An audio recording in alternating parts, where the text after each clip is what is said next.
Hello, my friends. Time for our meeting this Monday, March 6th, 1894, in Rio de Janeiro. Augusto Severo, who had arrived from Rio Grande do Norte, conducted an experiment with a dirigible balloon. He lifted 7 sandbags, giving 142 kilograms, but the next day the ballast was already 560 kilograms. That's our calling for air navigation, right? Then Santos Dumont shone in Paris, where there's a street named after Augusto Severo, the street where the remains of a balloon in which he was demonstrating its ability to navigate the air fell.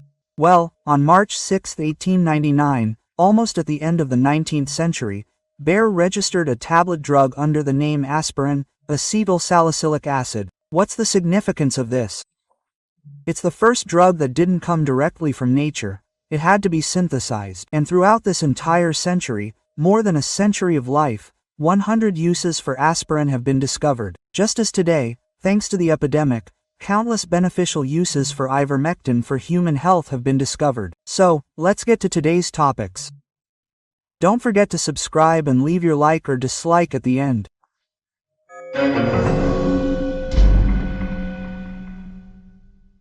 Well, first topic for today.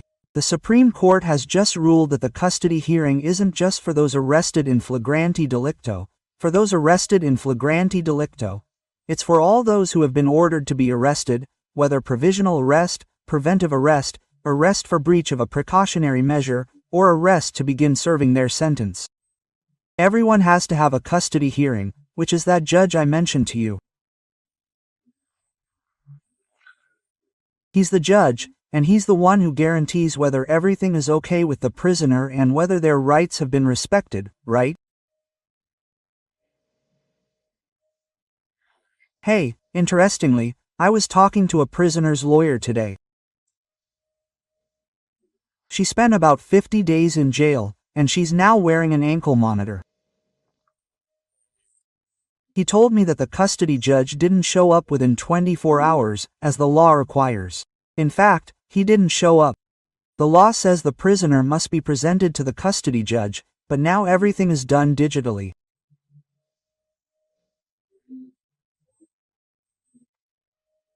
She answered the custody judge in front of a computer camera, and he didn't ask about the prison conditions, according to her, right?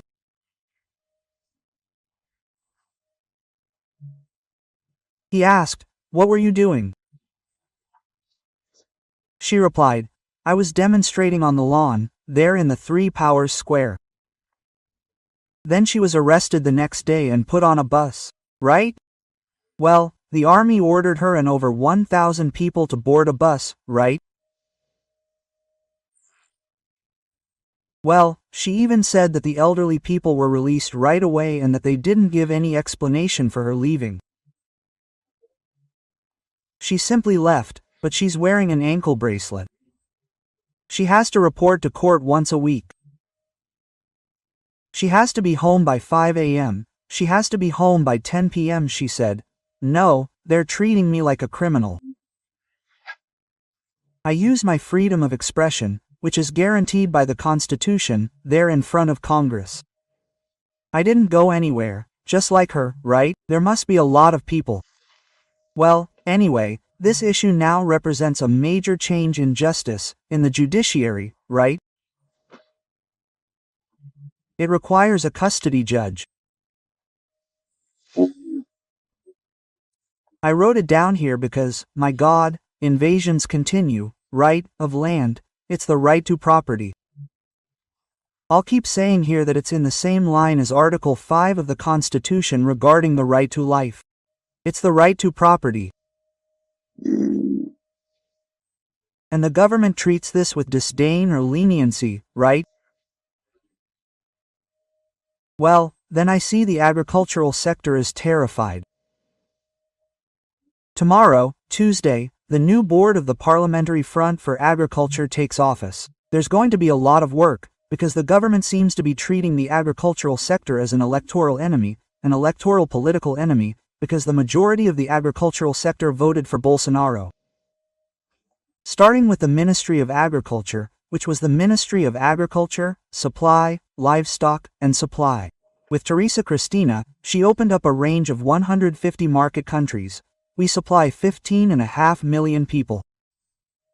Mouths in the world, besides giving us food, and beyond the guarantee of agriculture, it's feeding Brazilians themselves, producing income, right? Producing with productivity, it grows like this, not horizontally. Increase the area here and increase production this size. And we are world leaders in so many things, right? Third in the world in agricultural production already. And everyone respects us. The American Midwest,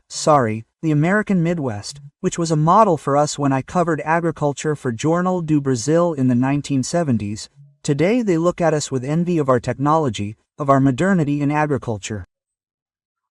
It's not worth the government fighting with agriculture. Look what they did with the Ministry of Agriculture, they only kept Embrapa. Carlos Fav only kept Embrapa. Marina Silva kept the Rural Environmental Registry at the Ministry of the Environment, and Paulo Teixeira, from the Workers' Party, at the Ministry of Agrarian Development and Family Farming.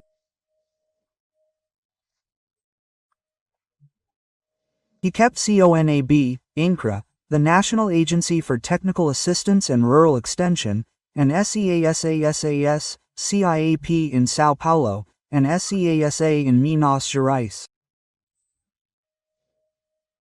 They shrank the Ministry of Agriculture. It's worse if agriculture shrinks, my God. It's a quarter of GDP, guaranteeing surpluses in the trade balance, which allows us to import. And agriculture, don't forget, produces fuels, also produces pulp, which has its area invaded now, produces paper for everything, right? For wrapping, for making books, for writing toilet paper, everything, right? The cotton that makes our clothes, the grains that make the beer you drink. That's all. It's not possible. No, it's not worth fighting with Acro. Then, Tasso Gereissat, former governor of Ceará, former senator, one of the great leaders of the PSDB, told the truth, that the Lula Mandela we expected didn't come, and anti-Bolsonaro Lula came. He seemed so vindictive. So, what are you doing with agriculture? No, it's not good for the government, nor for the country, right? Someone who spends all day talking about Bolsonaro is making the biggest propaganda so no one forgets, right?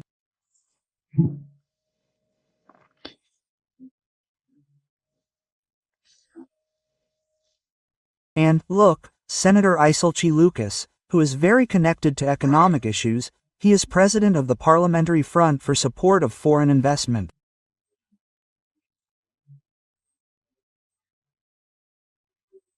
He's saying that foreign investment doesn't want to know about legal uncertainty, after the Supreme Court overrode the res judicata, which is a statutory guarantee that's right there in the Constitution, in the issue of the contribution on net profit, right? Well, you can charge, no, but the Supreme Court has already made a final decision, you don't need to pay anymore, you don't need to. So, I'll pay everything from 2007 onwards, including fines and corrections, right? Yes, it's dangerous.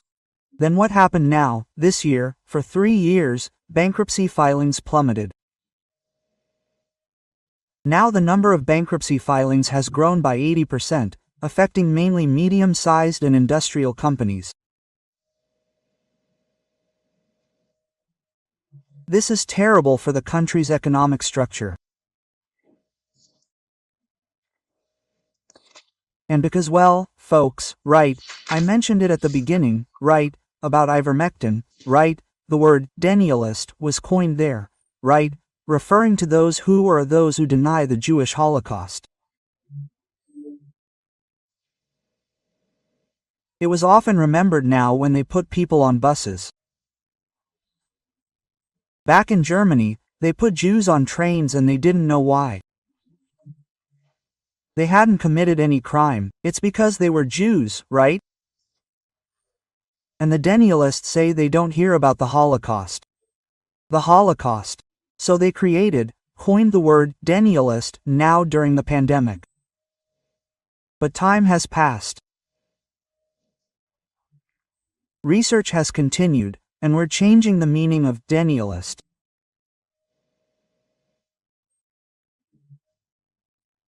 Those who called others denialists were the denialists in everything, in the questions that are emerging now about the origin of the virus, the usefulness of masks, the vaccine, the treatment.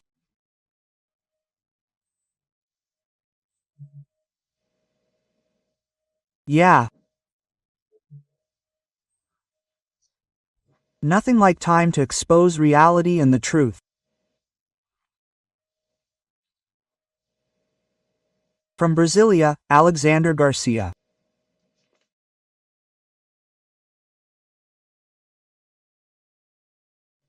Hello, my friends.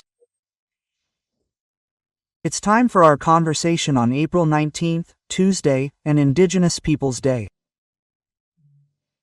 In honor, first of all, my respect for the indigenous people who don't want contact.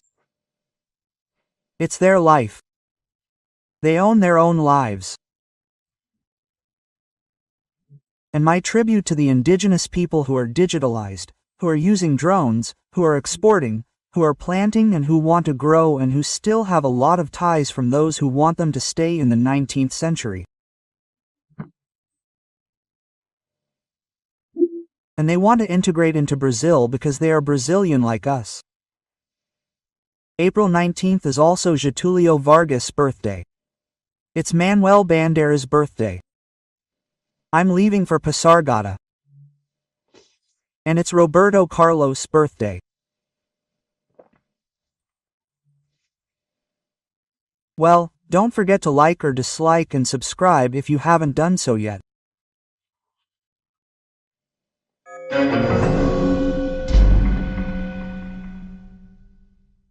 So, guys, I'm going to start by talking about an exemplary boss, an exemplary businessman, Luciano Arang. He found out, as we all know, we found out through social media, about the assault of an employee of the Avon stores in Jundiai, because she was going to work wearing the store's shirt, right? And because of that, she was attacked on the bus twice by a woman who had run for city council for the PT in Jundiai. She was slapped and used very rude words, right? And Luciano Hank was shaken up when he saw it. He went to Jundiai, surprised the employee by bringing her orchids, right?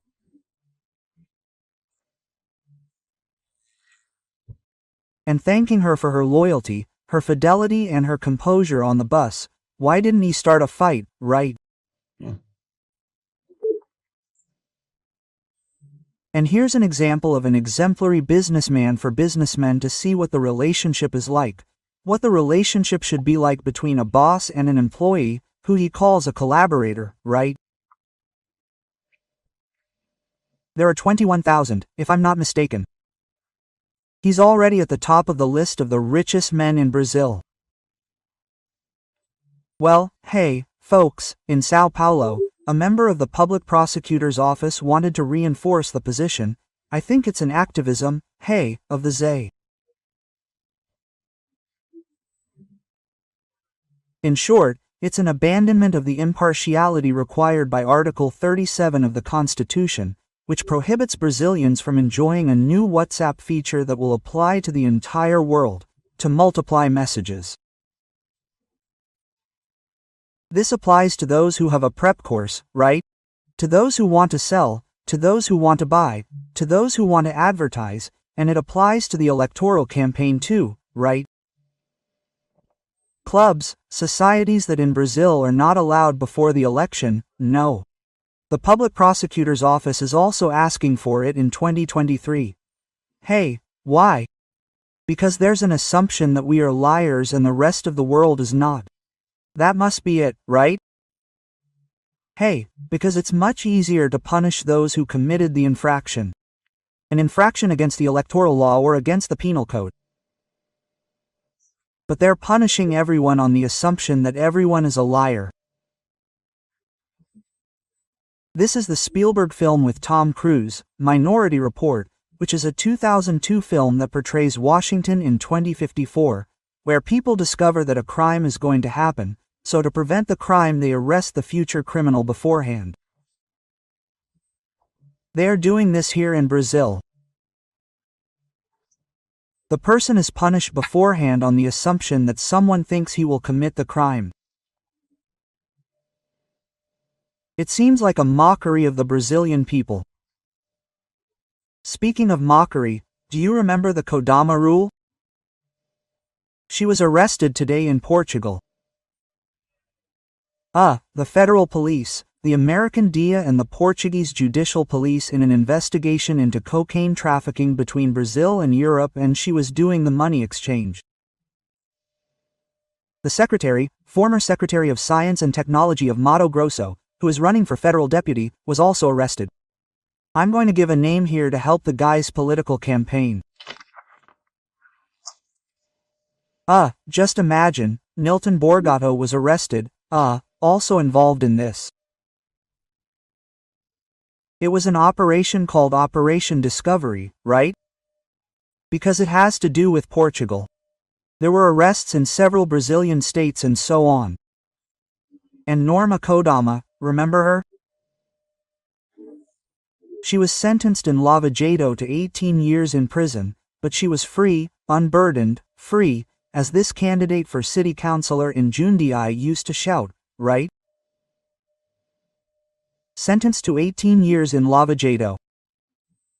She was the wife of Alberto Youssef, the man who launders money and is the currency exchange agent for the corrupt Lava Jato members, because they are also free, right?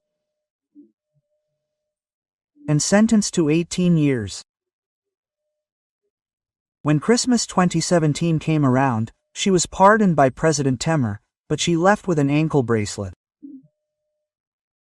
But then she showed up on social media showing how to open the ankle bracelet. Then they took the ankle bracelet off her.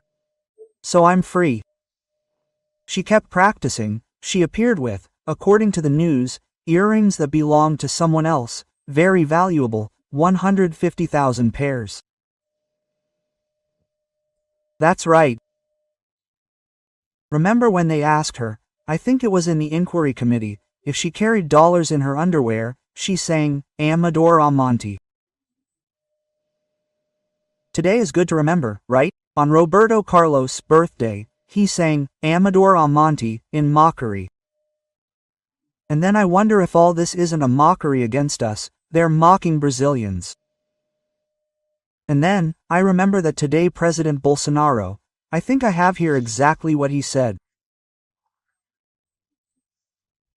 He went there on Army Day, right, and said, we, the military, swear to give our lives, if necessary, for our country, and all of us, the Brazilian people, will do more than that to ensure that everyone, without exception, plays within the 4 lines of the Constitution.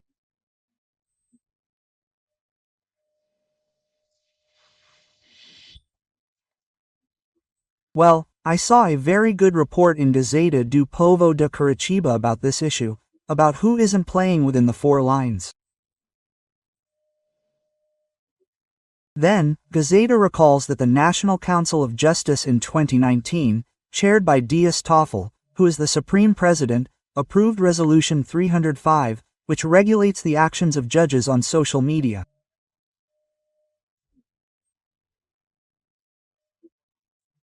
Among other things, the rule recommends that they avoid, quote, expressing opinions or sharing information that could harm society's concept of the judge's independence, impartiality, integrity and suitability. Close quote.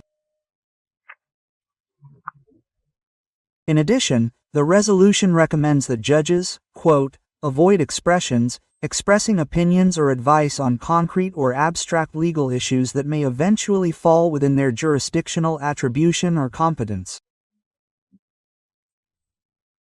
Close quote.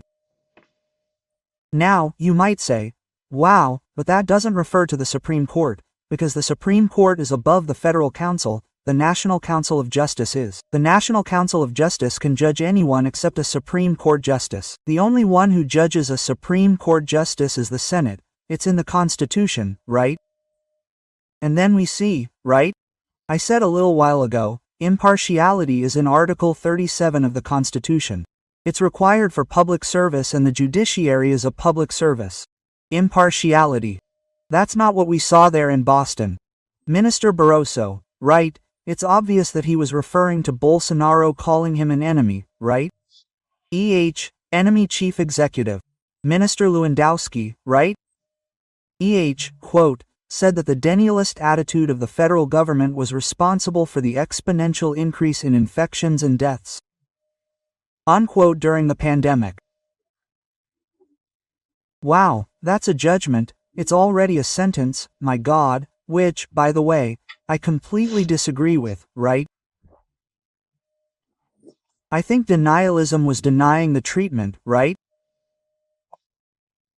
And if there had been treatment, we would have had half the losses, right? And the federal government, we know, acted 40 days before the WHO, right? By the way, yesterday I said, I talked here about Brazil in the WHO, just so we could be proud of Brazilians, right? Dr. Geraldo de Paula Souza, at the meeting in San Francisco in 1945, which created the UN, was the one who suggested that there be a health agency, the WHO. And he signed the foundation of the WHO in 1946 in New York. By the way, the WHO was headed by a Brazilian from 1953 to 1973, for 20 years. Dr. Marcelino Candle was the general director of the UMS, just so we could be proud of our Brazilian nationality. And then we see there in the Supreme Court, right, Minister Dias Toffel was a lawyer for the PT, right? And it's good for us to remember again that the end of justice is peace and conciliation, and not adopting one of the parties, right? Taking sides, that's the opposite of conciliation, right? Just to remind you, Minister Barroso in Texas in February, right? He called the president adjectives like populist and extreme right. Well, I also wanted to mention, Paulinho da Forca, right? He withdrew, he took away his solidarity, he distanced himself when he was booed last week by the unionists, and Lula was by his side and didn't defend him. Then he was sought out yesterday by Eduardo Leite, right? To attract him to the future ticket. Eduardo Leite went there with AICO, and then they say that AICO edited the photo and sent Eduardo Leite his photo between Eduardo Leite and Paulinho. The doubt remained whether it was for political or aesthetic reasons, because she's unrecognizable in that photo, right?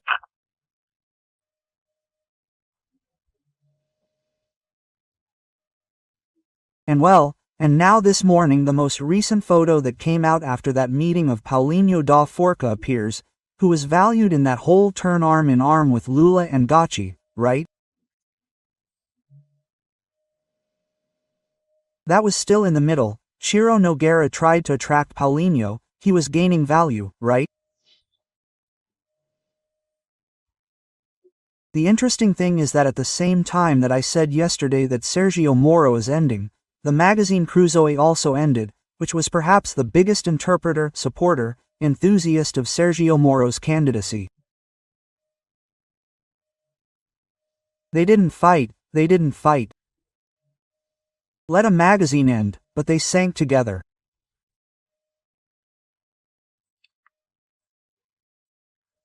It's interesting that it's in an election year when the political press is stimulated by the election year, right?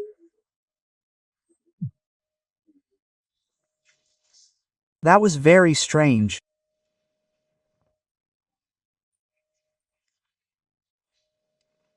Well, then, my friends, this is just to remind us again, right, that we are already in the first days of the end of the pandemic.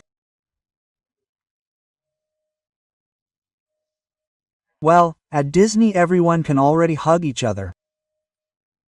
In the United States, it was forbidden to require masks on buses. So, we are returning to normality in Brasilia. Alexander Garcia.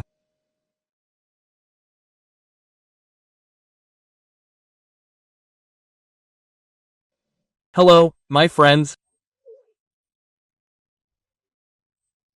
I'm back in Brasilia, at my local studio for our daily meeting this Wednesday, March 9th.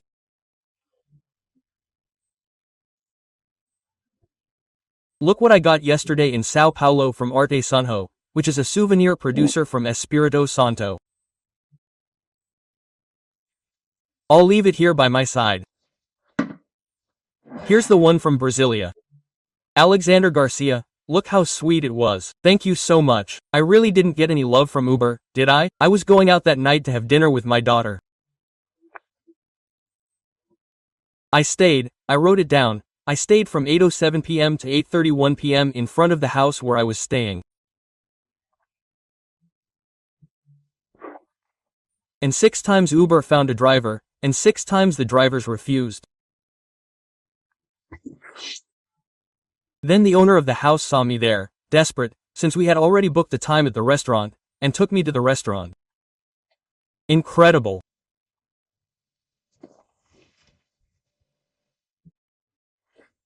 Well, on March 9, 1500, Cabral lifted anchor from Lisbon, from the mouth of the Tagus, right next to the Belém Tower, and headed for the ocean.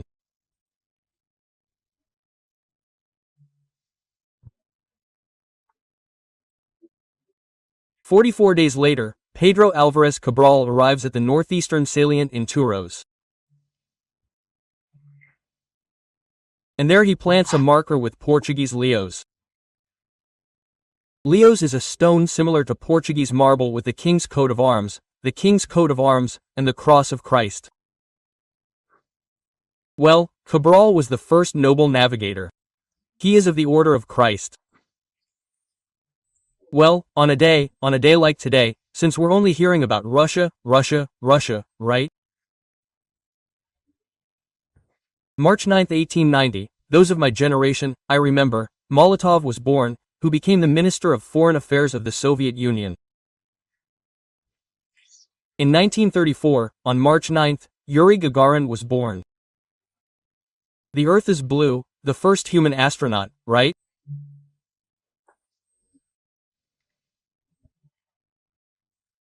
Oh, in 1961, on March 9, Sputnik 9 took a human mannequin to say, "We're already in a position to have this space inside to carry a person, right?"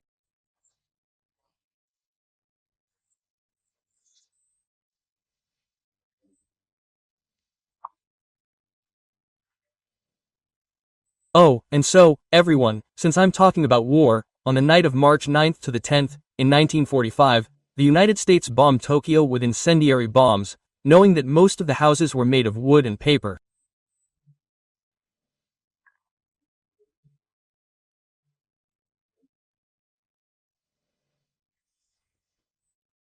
At the time, Tokyo firefighters estimated 97,000 deaths. Today, it's estimated at 125,000 deaths in a night bombing. They are considered the most lethal bombing in history. Just to give you an idea, I have figures here from the UN, the United Nations in Ukraine, 516 civilians have been killed so far. Quite a difference, right? Well, let's get to today's conversation. Don't forget to subscribe and leave your like or dislike at the end.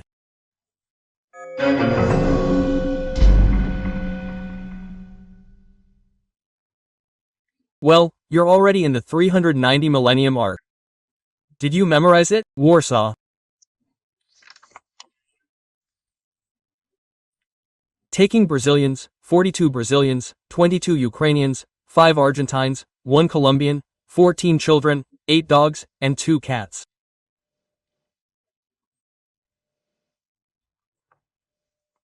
They came in with the cages, right? And of course, the people aren't accommodated as if they were on a passenger plane, right? That's a military cargo plane and meant to transport soldiers. There's not much comfort on board. President Bolsonaro spoke with them before takeoff and promised to wait for them at the Brasilia Air Base this Thursday. That's right. He's counting points, right, for the election year. I'm saying this because politics this year, political parties also only think about how to win the election. Everyone, right? Some want to stay, be re-elected, others want to move up from state to federal, others are in the federal, want to be governor, right? Well, there are candidates for re-election, right? And everyone only thinks about that. President Bolsonaro, who I mentioned earlier, is in power and in this year's budget.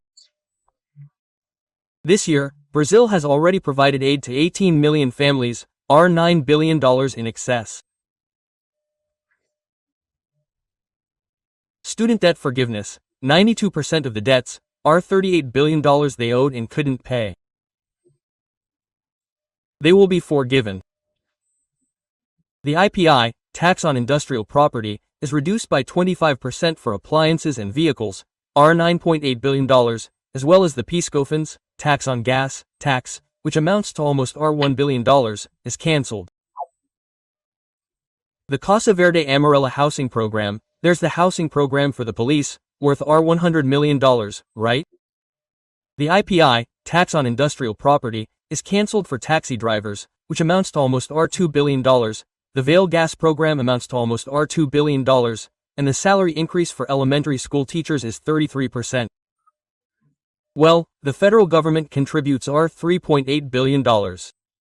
And I see another survey came out, right? People ask, but don't people remember the fiasco of the 2018 surveys and still believe it? All the polls said days before the election that Bolsonaro would lose to everyone, he wouldn't win against anyone, right? And then I say, let's do the street poll.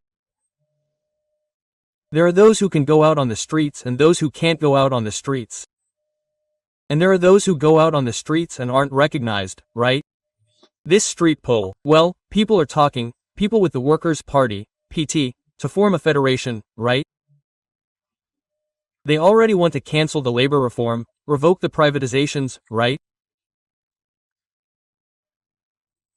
Rodrigo Pacheco, who never took off, said he never stated that he's a presidential candidate. So I'm having visions because I followed his candidacy launch at the JK Memorial, where he was introduced as the new Jaycelino with a huge fuss, right? What's it been? About 3 months, maybe, right? In Kassab's party, which is now looking for Eduardo Leite as its candidate. It hurts. We don't know if we'll really want to be candidates at the rate he's not taking off. Suddenly, he decides or not, I'm going to want to be re-elected here, and then there's going to be some internal turmoil in Sao Paulo. This month will be a month of a lot of turmoil among the candidates. Well, I also wanted to talk about, I talked a little about war, right?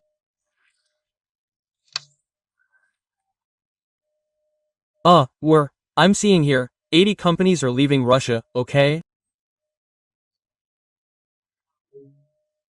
Shell, Amazon, Unilever, Adidas, McDonald's, which came in 32 years ago, was a milestone, Coca-Cola, Starbucks, Rolex. Even the New York Times is leaving, but it won't report it to me. So I ask, don't they want to sell to the Russians? Yeah, are they punishing the Russians or are they punishing themselves? No, I don't understand this whole sanctions thing. Russian oil, for example, Europe depends on more than a third of Russian oil. Lithuania, which is obeying orders from the United States via NATO and doesn't allow fertilizer from Belarus to come to Brazil, Lithuania depends on 83% of Russian oil, right?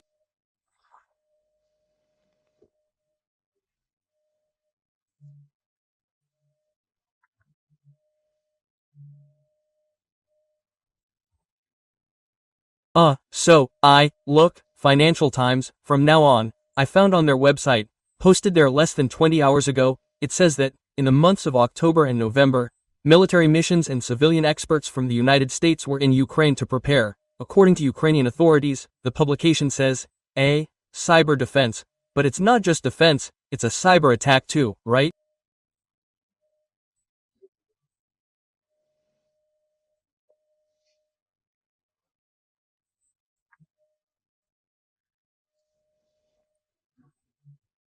People from the Cyber Command of the US Army, right?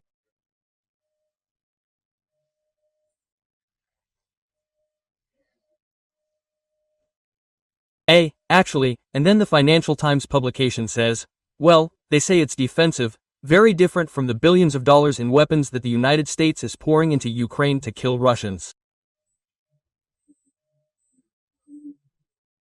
That's what it says. No, it's not me saying it, it's the Financial Times. Oh, and there it says that these teams that went in there had a budget of $600 million, and that the Americans continued helping afterward, and a little before the invasion.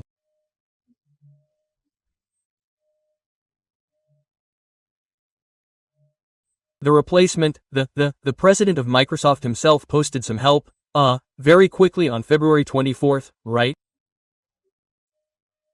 So, waging a war of blocking cell phones, because for the simplest things, the officers, soldiers, sergeants are using their own cell phones there, right, to communicate. Well, and Zelensky, right, the former comedian, who is now president, said that he accepts negotiations, that he refuses, he no longer thinks about NATO, that he's already put everything in there, right?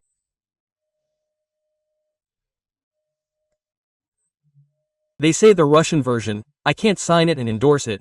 There were more than 20 biological laboratories there, that can negotiate recognition of Crimea, of that region of Dom Bosco, those two provinces, and, so, with the repression in these places, right? Well, and then Russia, the Russian spokesperson has already said, no, we will not overthrow the government and we will withdraw the troops if these demands are met for the security of the Russian people, right? Now, I see that the US sanctions are causing harm to the American people, right? The American companies that left there, right? I talked about credit cards, for example, which will be replaced by Chinese ones inside Russia, right? Well, now those who really profited are here. Look, the New York Stock Exchange rose 19%, 20%, 17%, the arms industry shares.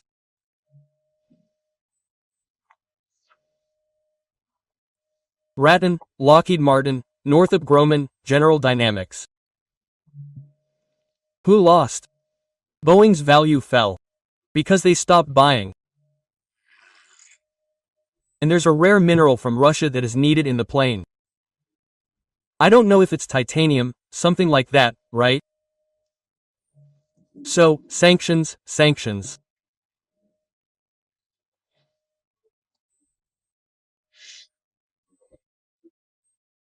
Speaking of which, and we always end with the good news, those who are very happy with Russia, because Russia increased its purchases of Brazilian meat in January and February, certainly building up its stocks by 140 to 194%.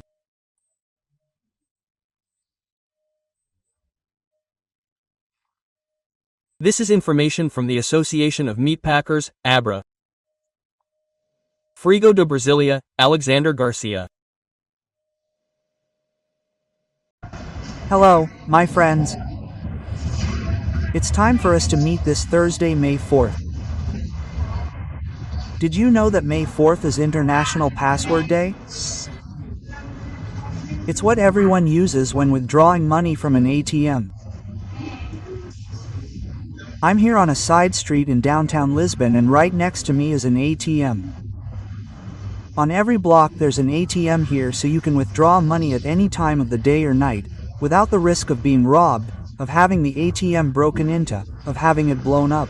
Nobody thinks about that around here. How great, right? Now about passwords. Today is Password Day. How people nowadays have to load their brains with passwords. My God, passwords for everything. Lucky Alibaba had only one password for all the riches in the world. Open up, Caesar. Don't forget to subscribe and at the end to leave your like or dislike.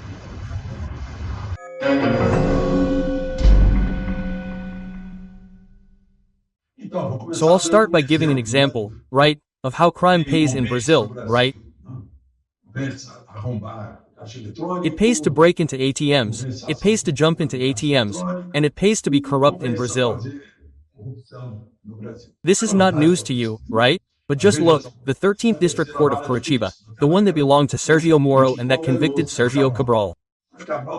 Sergio Cabral he is the champion of convictions, he must still have about 19 convictions, he has 19, over 400 years.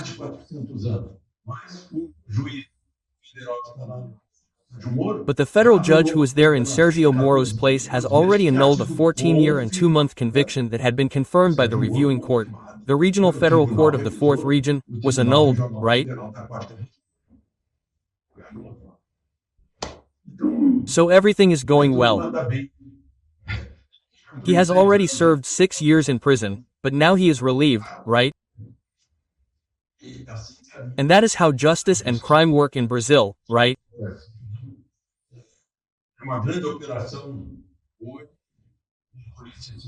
Well, there's a big operation today with the civil police of Parana and the federal police, mainly for cocaine trafficking, and the result of the trafficking is money laundering in buildings, right?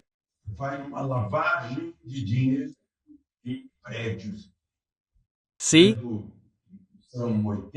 There are 87 searches and seizures.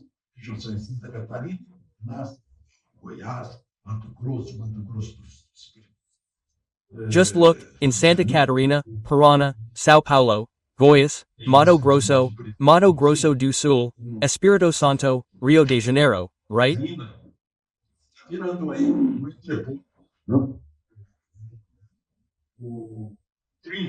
And there are more arrest warrants here.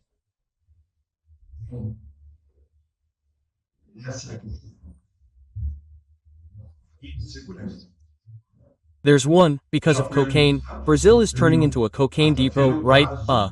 939,154 were re-registered, 154. There are about 6,000 or so of restricted use left, and it is announced that those who did not re-register, who already had an arrest warrant, for other reasons, will be arrested.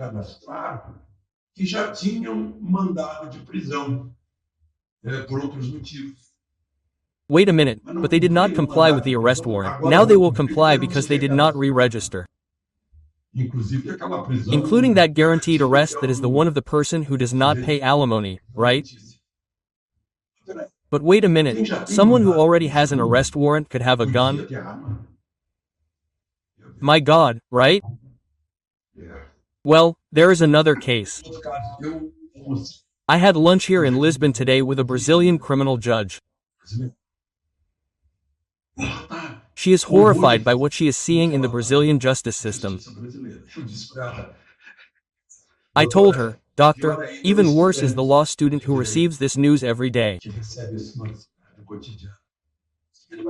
What are they going to think of Brazilian law, right? Just look here, for example, she said to me, look, how is that possible? Bolsonaro and Michel no longer have privileged status. Bolsonaro no longer has privileged status, he is no longer the president of the republic, he is no longer a matter for the Supreme Court, he is for the first instance, right? In addition to the vaccination certificate, an administrative issue with someone who would need the certificate. What do you mean? If he has a diplomatic passport, a red passport, right? He traveled to the group of 20 already in the middle of the pandemic, without a vaccine, without a vaccination certificate, without a vaccination card. It's a surprising thing, right? Well, and what's more, the Attorney General's office, the judge consults the Attorney General's office. Look, by the way, it wasn't the judge, right? It would be the police chief, but now the judge is a police chief, right?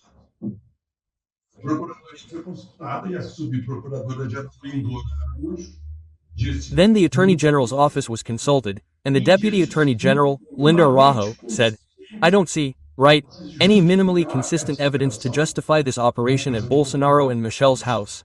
That is, under normal conditions of temperature and pressure, due process of law, when the accuser says he sees no reason to search.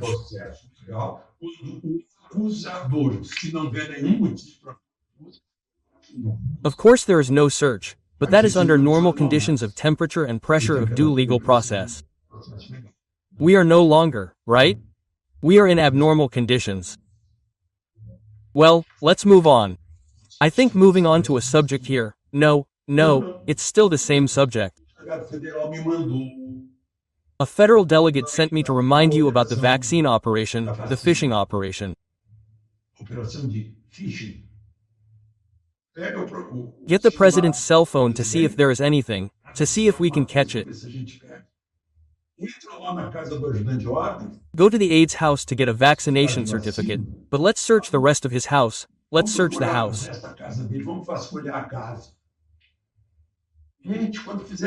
Guys, when they did this to Andre Durap, they returned everything, even the money, helicopter, boat, everything, right? Phishing. Do you know what it is? Let's listen to Gilvar Mendes and Celso de Mello, the two deans, the current dean and the previous dean of the Supreme Court. That's what a federal delegate sent me. Here it is. Phishing. Well, it consists of a speculative, indiscriminate investigation, with no clear or declared objective, which casts its nets in the hope of fishing any evidence to support a future accusation.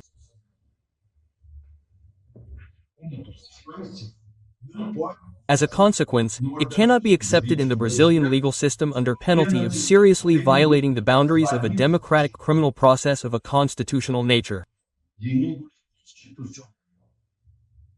Melo e Silva is mentioned there. Now, Gilmar Mendes, the practice of phishing consists of generic investigations to randomly search for indiscriminate elements, without any prior basis.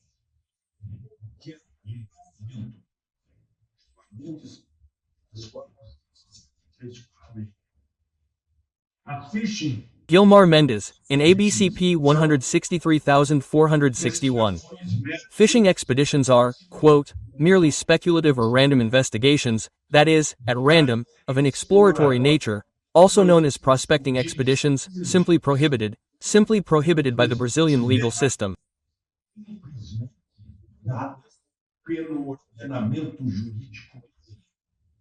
Minister Celso de Mello. Just look, it was sent to me by a federal police officer. Well, now we are going to move on to economic issues, right? I am worried because Argentina went bankrupt. It is not experiencing 100% inflation, the dollar is at 300 pesos and there is no reserve to support the imports that are necessary. And my friend the President Brazil is offering money from the BNDES, which is the National Bank for Economic and Social Development. It is not international, it is national. It is for our development, money from the national treasury, from our taxes, from our sweat. That is the problem, right? Well, there will be an election. Of course, this government that finished breaking down, right? Well, a left-wing populist government always breaks a country. Venezuela is showing it, and Argentina too, right? There will be an election, they will lose the election, the opposition will win.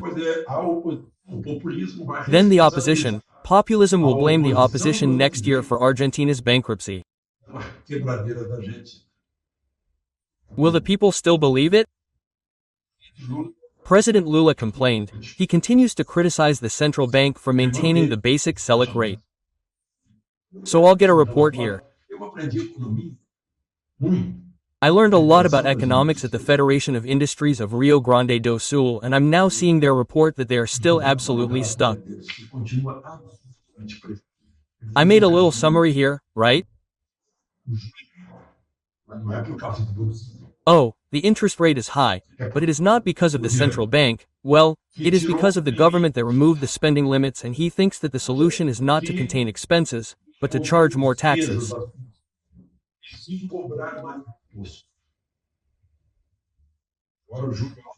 Now, the high interest rate depends on Congress, which is examining the government's budget. The responsibility is now Congress's, right? The market in general, in industry, are affected by high interest rates, but they are not the cause, they are the consequence.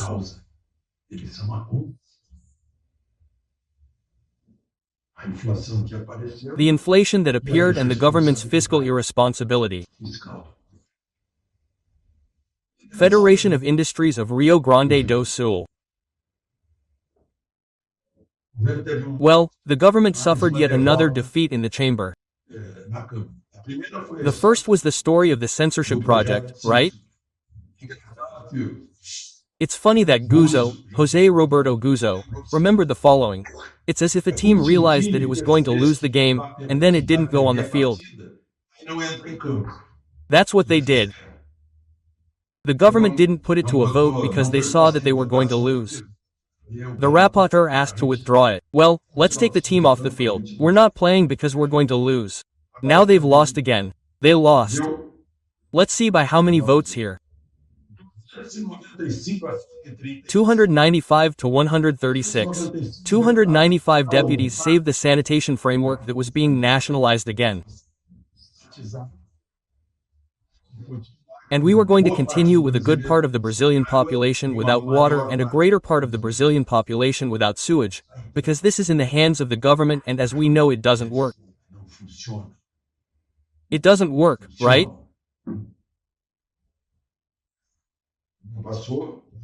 So, it didn't pass. It goes to the Senate, but it was stripped of what the president's decrees that were going to ruin the sanitation framework were.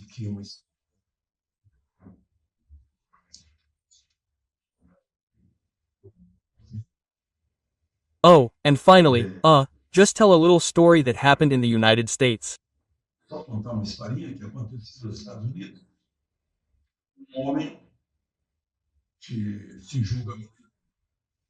A man who thinks he's a woman entered an important cycling race.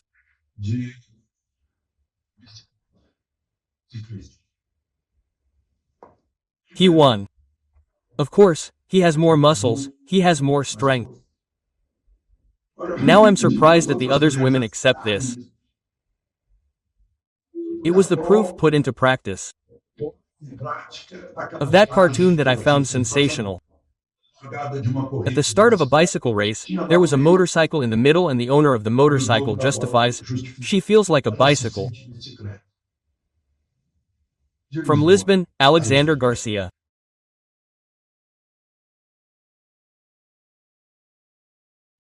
Hello, my friends. The time has come for us to meet this holy Thursday, April 6th.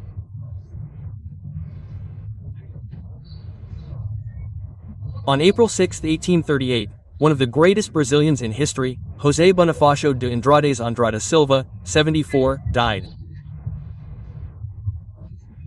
Portugal had a profound impact on his life. It was here that he studied in Coimbra, here that he married in the Catholic Church, died in Niterói, and is buried in the Andrades Palace in Santos, where he was born.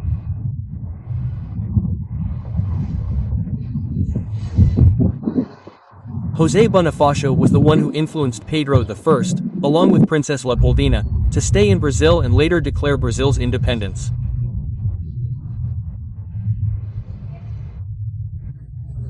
He was also the tutor of the young Pedro I. He had the idea of a capital in the interior, which came to be called Brasilia, perfectly fitting. Don't forget to subscribe and leave your like or dislike at the end.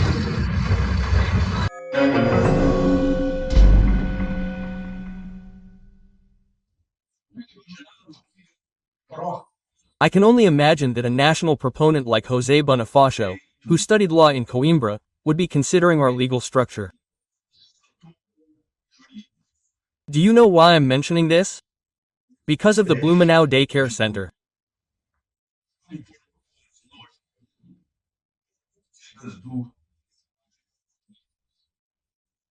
According to information from G1, obtained from the Chief of Police of Santa Catarina, Ulysses Gabriel, the perpetrator of the attack, has already been arrested in flagrante delicto for 4 triple qualified homicides and 4 triple qualified attempted homicides.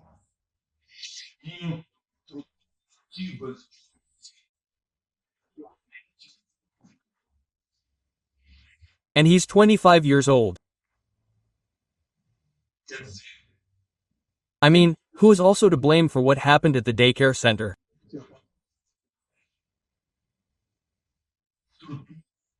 The Brazilian legal framework. Who let him go? It's incredible.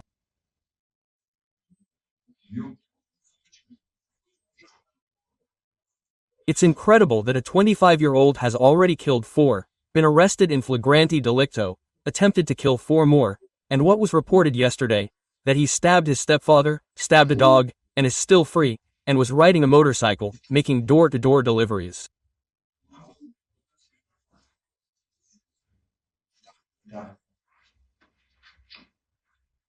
My God, it's incomprehensible. And the President of the Republic didn't understand this because this morning, during a coffee with journalists at the Planalto Palace, he said that a national mobilization with municipal and state police forces is needed to protect schools.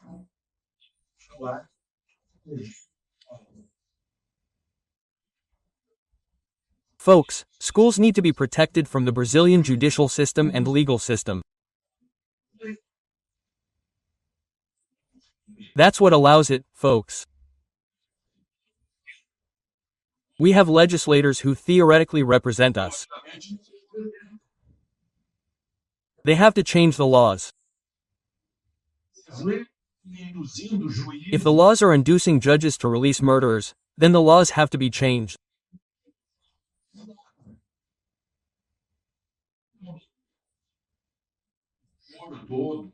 So, folks, all the crying about children's lives is fair. We have to cry for ourselves too, for having this legal and judicial structure.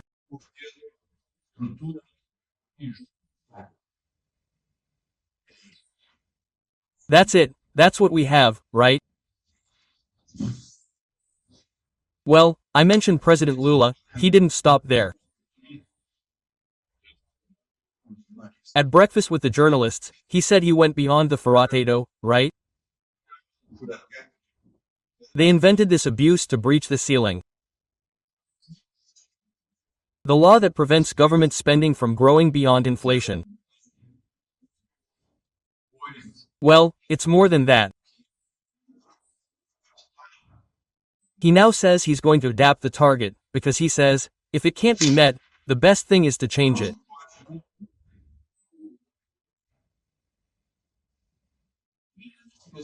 It's the same philosophy that this ideology applies to education. If people don't learn math, Portuguese, or science, what do? They lower the requirements for passing the year.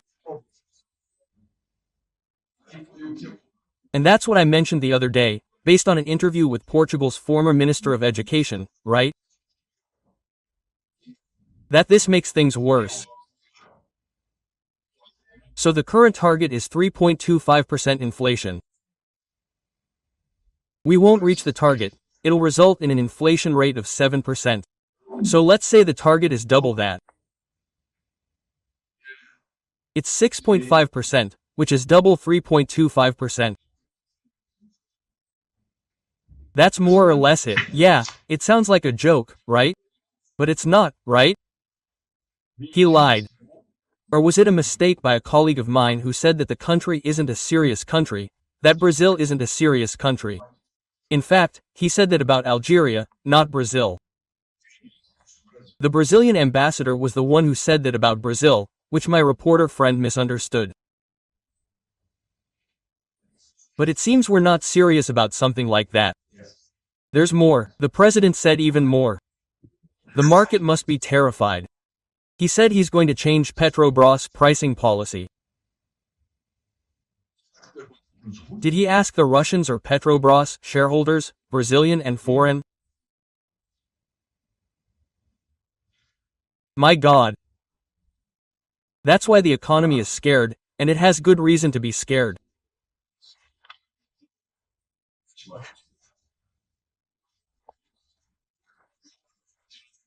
In fact, the government asked the legislature, Congress, to withdraw a bill that would allow military personnel carrying out law and order enforcement actions, right, to react if attacked.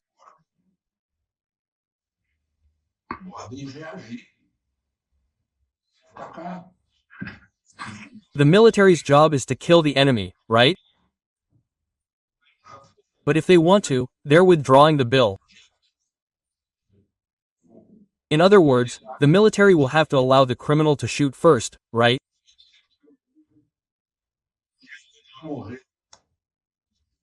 If he doesn't die, he might shoot in self-defense and not acting in the name of law and order against criminals, against crime. That's the problem.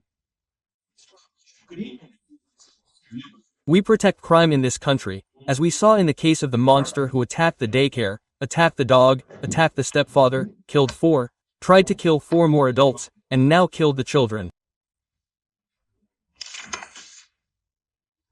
That was the consequence, right?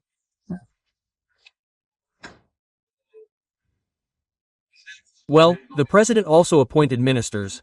Minister Rui Costa of the Civil Cabinet, Fernando Haddad of the Treasury, Stirred, I think it's from culture, something like that.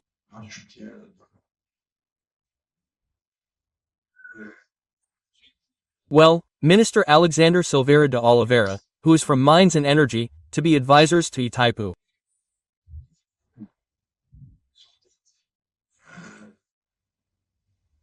They will have to attend 6 board meetings per year and earn 25 per month.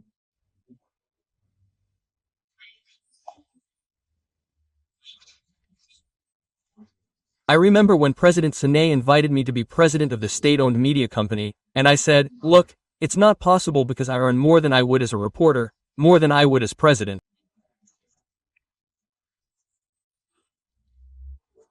He said, no, but you can be an advisor to Itaipu and add up the board fees, and then you'll get a good salary.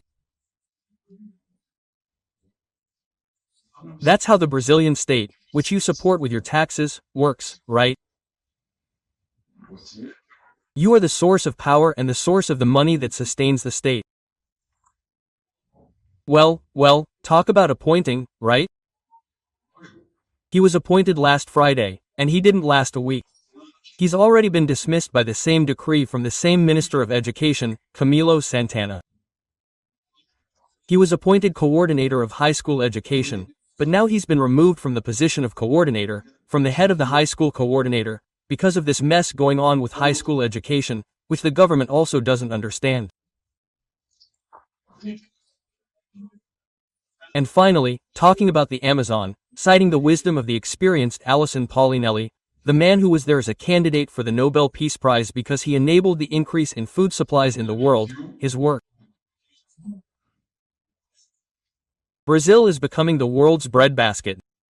Tropical agriculture is a success, right?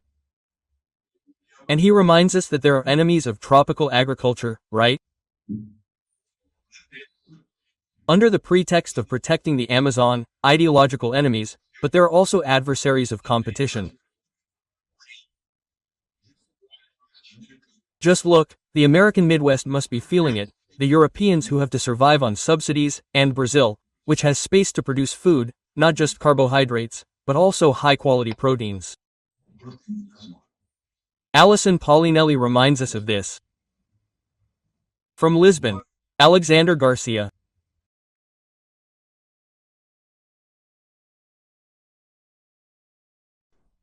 This is the historic center of Bragança, in the far north of Portugal, less than 20 kilometers from the border with Spain. It is a walled city. It was here that the Bragança dynasty originated, which lasted in Brazil until 1889, and here in Portugal until 1910. Now, what a coincidence. I'm here on April 7th. April 7, 1831. Pedro I abdicated in favor of his son Pedro II, who was 5 years old. Pedro II assumed the crown of the Brazilian Empire under the tutelage of José Bonifácio.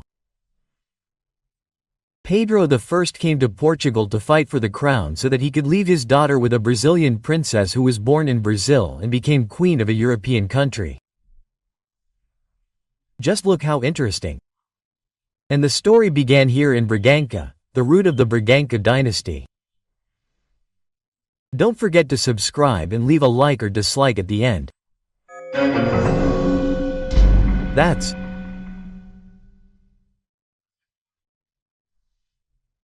right. On April 7, 2018, Lula was arrested for the conviction of the Guarujá triplex in the second instance. He was imprisoned for 580 days. He was released on November 8, 19, when the second instance prison sentence was cancelled.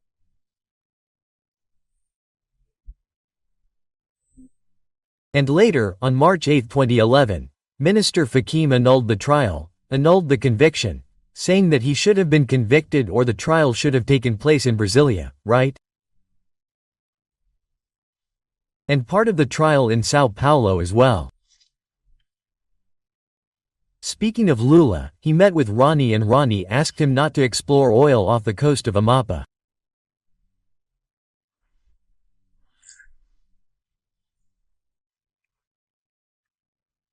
Well, he lost, Ronnie, because a license has just been granted to Petrobras by the Amapa Department of the Environment for a unit run by Petrobras to protect wildlife.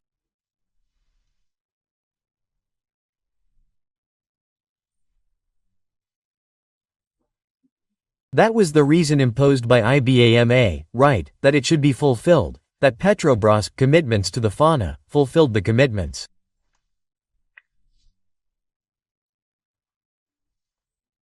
I said lost because there are an estimated 9 billion barrels, right, in the deep part of the ocean, far from the Amazon coast, the coast of the Amazon River, the mouth of the Amazon River.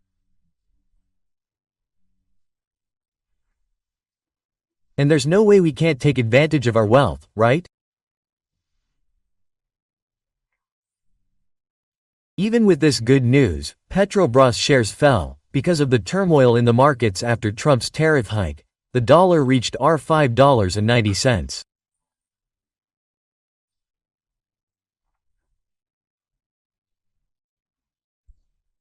And regarding Trump's tariffs here in Europe, the European Union, through its president, Ursula von der Leyen, said that a 0-0 proposal is on the table, no tariffs on industrial products from Europe or the United States.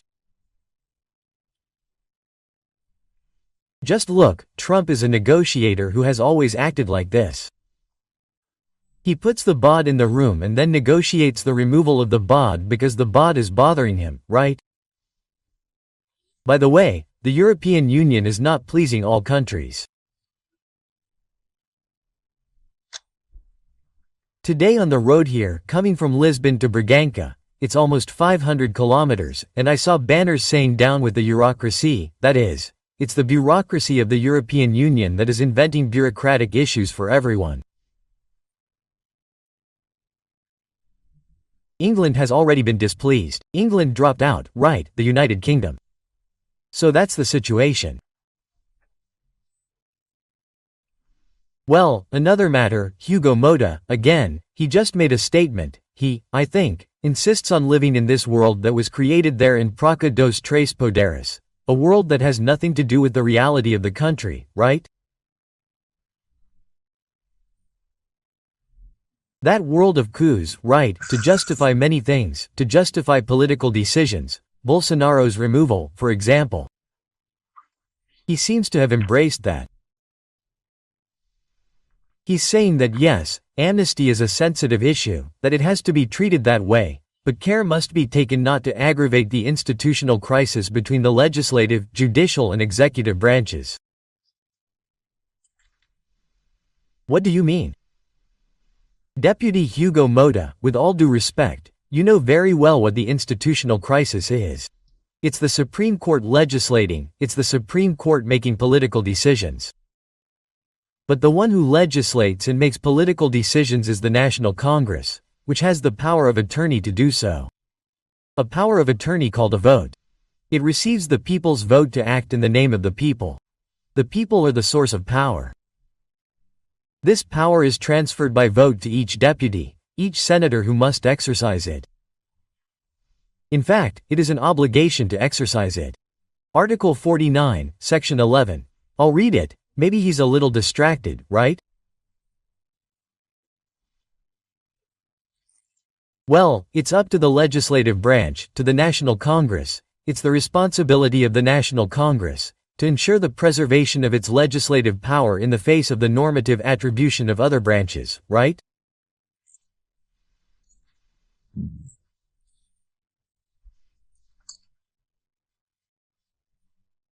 So, this is exactly the crisis, the legislative branch giving in powers, giving in obligations of the legislative branch, giving in prerogatives, even giving inviolability for any words and opinions of each deputy, of each senator.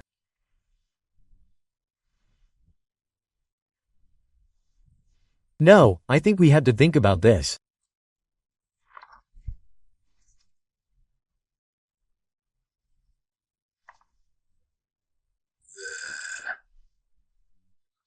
Well, and still on this subject, I am amazed to see that on the Good News website of the judiciary, Miggles, it is there reporting that the president of the OAB went to a reporting minister of the end of the world inquiry, as Minister Marco Aurelio calls it, to say that he should ask the lawyers for access to the evidence against their imprisoned clients, right?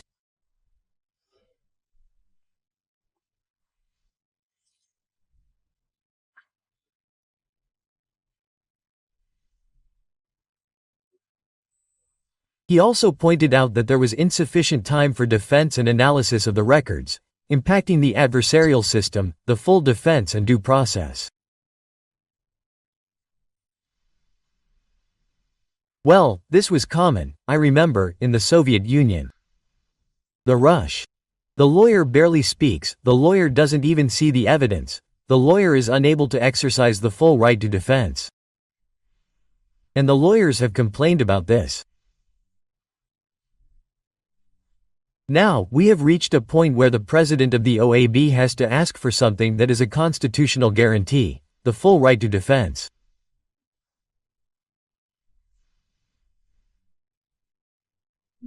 The lawyers have to know everything that their clients are being accused of, and they have complained that this has not been happening.